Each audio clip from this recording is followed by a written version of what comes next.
आपका स्वागत है रेशनल इंग्लिश क्लासेस में।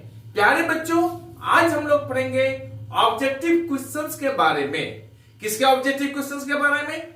पोएट्री का ऑब्जेक्टिव क्वेश्चंस के बारे में कि किस तरह से फाइनल एग्जाम में पोएट्री से संबंधित ऑब्जेक्टिव क्वेश्चंस आता है।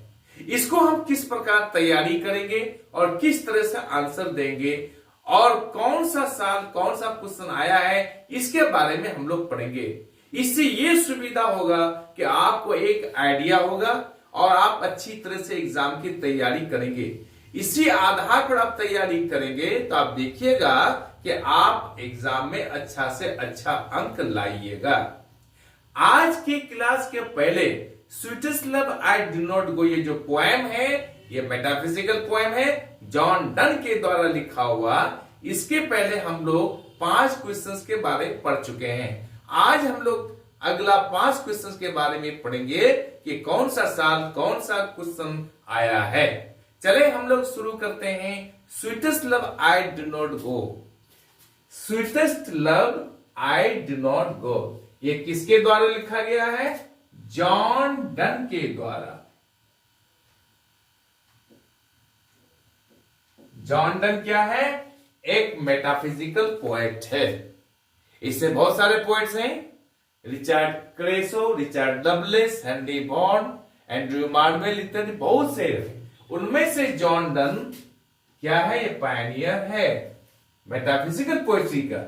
तो इससे संबंधित, यानी उसका पोएम है sweetest love I do not गो, इससे संबंधित कैसे एग्जाम में क्वेश्चन आएगा इसके बारे में हम लोग पढ़ेंगे। देखिए एक क्वेश्चन देखिए, नंबर 1 में दिया हुआ है डन स्टडीड। डन स्टडी क्या? अध्ययन क्या? Law and red. ये रीड का पास्ट टेंस रेड है। लॉ भी पढ़ा और रेड भी पढ़ा। क्या पढ़ा वो? खाली जगह थियोलॉजी। आपका ऑप्शन दिया हुआ है ए में थियोलॉजी या ड्रामा या फिलोसफी, डी में है नॉवेल्स। आपका आंसर होगा थियोलॉजी। आपको इसमें 1 नंबर मिल गया।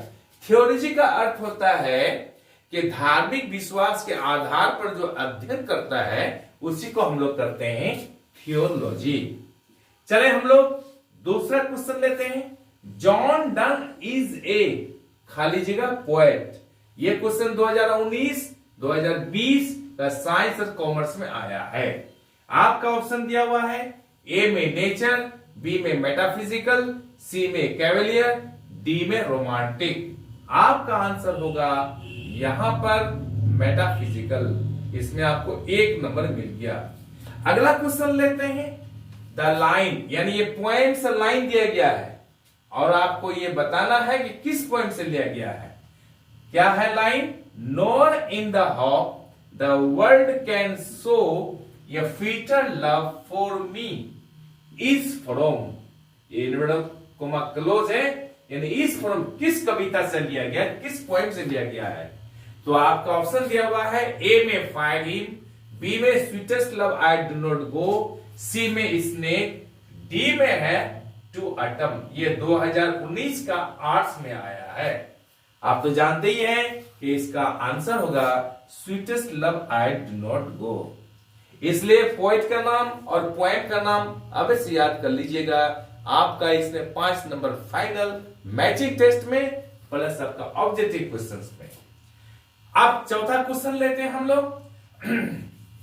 John Donne was born in. John Donne का जन्म हुआ था। ए में है 1527, बी में है 1672, सी में है 1572, डी में है 1570। आपको इसमें चारों में से चुनकर भरना है। आपका आंसर होगा 1572। 1572, इसमें आपको 1 नंबर मिल गया। चले अगला क्वेश्चन क्या है देखते हैं हम लोग। आप लोग भी सोच के बताइएगा। The poet intends to go on a longer journey than the, खाली जगह है। ऑप्शन आपका दिया हुआ है सन, बी में है मून, सी में है अर्थ, डी में है सी। आपका ऑप्शन होगा आंसर सन। इसमें आपको 1 नंबर मिल गया। प्यारे बच्चों, इसी प्रकार का क्वेश्चन आएगा इस इससे संबंधित हम लोग इस पोएम से संबंधित 5 क्वेश्चंस लास्ट क्लास में पढ़ चुके हैं। आज हम लोग 5 क्वेश्चंस पढ़ रहे हैं। आज हम लोग यहीं तक रखते हैं। आई एम श्योर कि वीडियो आपको अच्छी लगी होगी। आपसे रिक्वेस्ट है, विनती है, अनुरोध है कि चैनल को लाइक और सब्सक्राइब कर दीजिए तथा बगल वाले बेल आइकन को दबा दीजिए, जिससे कि हर आने वाला वीडियोस का नोटिफिकेशन आपको मिलता रहे। तब तक के लिए आपसे मैं विदा लेता हूं। बाय।